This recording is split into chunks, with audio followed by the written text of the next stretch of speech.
আসসালামু আলাইকুম আরহামতুল্লাহ। প্রিয় এইচএসসি শিক্ষার্থী, আজকে আমি তোমাদের চট্টগ্রাম বোর্ড 2024 সালের রিয়ারেন্সটি নিয়ে কথা বলবো। এই রিয়ারেন্সটি মূলত একটা পিপাসিত কাককে নিয়ে গল্পটি। তো চলো আমরা এই গল্পটি প্রথমেই 2-1 মিনিটে বাংলাতে দেখে নিই, এরপরে আমরা কিভাবে সাজিয়ে লিখতে হবে সেটি নিয়ে কথা বলবো। তো এখানে যেটি বলা হয়েছে যে একটা কাক খুব তৃষ্ণার্ত ছিল এবং তার তৃষ্ণা নিবারণের জন্য সে এদিক সেদিক বেশ উড়াউড়ি করছিল। অবশেষে সে একটা বাগানে একটা জার মানে কলস খুঁজে পেল। তো কলস খুঁজে পেলে এটা সত্য কথা, কিন্তু কলসের একেবারে নিচে তলাতে ছিল পানি, অল্প পানি ছিল। তো কাক কি করতে পারছিল না, ওই তলা থেকে অর্থাৎ কলসের তলা থেকে পানি পান করতে পারছিল না। সে খুব চেষ্টা করলো, কিন্তু না। অবশেষে হতাশ হয়ে সেখান থেকে চলে যাচ্ছিল। যখন সে সেখান থেকে চলে যাচ্ছিল, সে কাছেই দেখতে পেল কিছু নুড়ি পাথর, pebbles, a heap of pebbles nearby. কাছে দেখতে পেল অর্থাৎ নুড়ি পাথরের স্তূপ। তখন সেটা বুদ্ধি আঁটলো যে যাক, এটি কাজ করা যাক।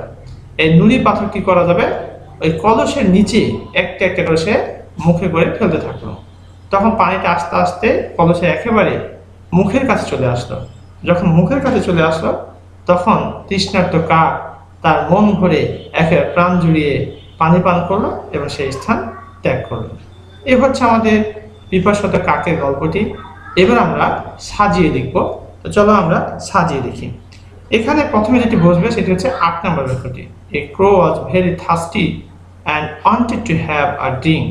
একটা কাক বেশ তৃষ্ণার্ত ছিল এবং সে পানি পান করতে চেয়েছিল। এখানে আমরা বসাবো প্রথমে 8 নম্বরটি। এবার 2 নম্বর আমরা বসাবো 5 নম্বর বাক্যটি।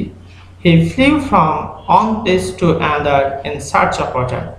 যেহেতু সে তৃষ্ণার্ত ছিল, এই কারণে সে কি করেছিল, হি ফ্লিউ সে উড়েছিল, from one place to another এক জায়গা থেকে আরেক জায়গা, ইন সার্চ অফ ওয়াটার পানির খোঁজে।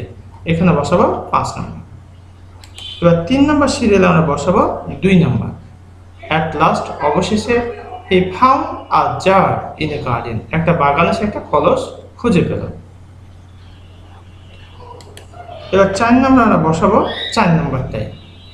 দেয়ার was some water in the jar. কলসে কিছু পানি ছিল, but it was at the bottom and out of reach. পানি ছিল এটা সত্য কথা, কিন্তু পানিটা একেবারে নিচে ছিল অ্যান্ড আউট অফ রিচ এবং তার নাগালের বাইরে ছিল। এখানে আমরা বসাবো 4 নম্বর। এবার 5 নম্বর আমরা বসাবো 1 নম্বর বাক্যটি। The crow tried to turn the jar over and again.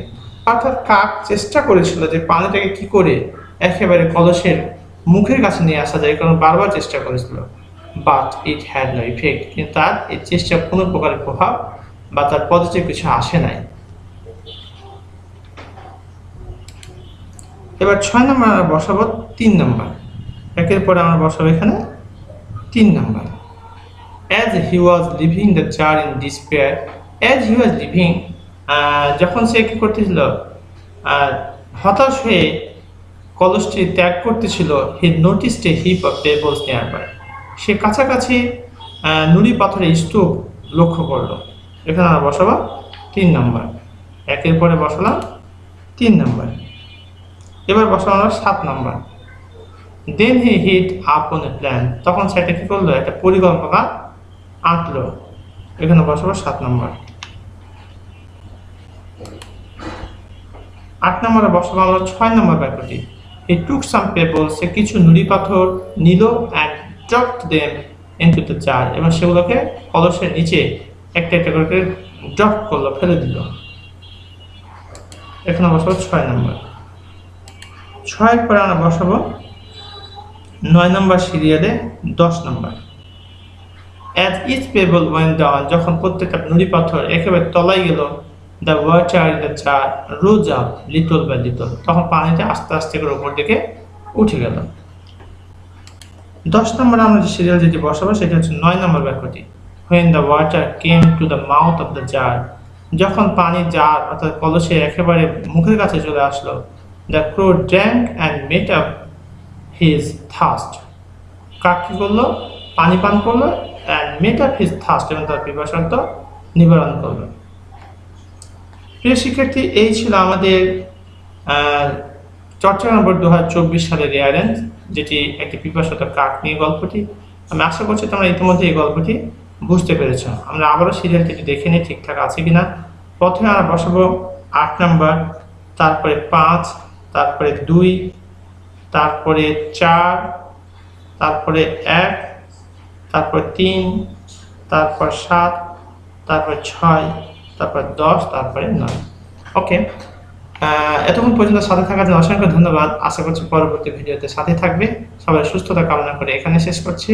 আসসালামু আলাইকুম ওয়া রাহমাতুল্লাহ।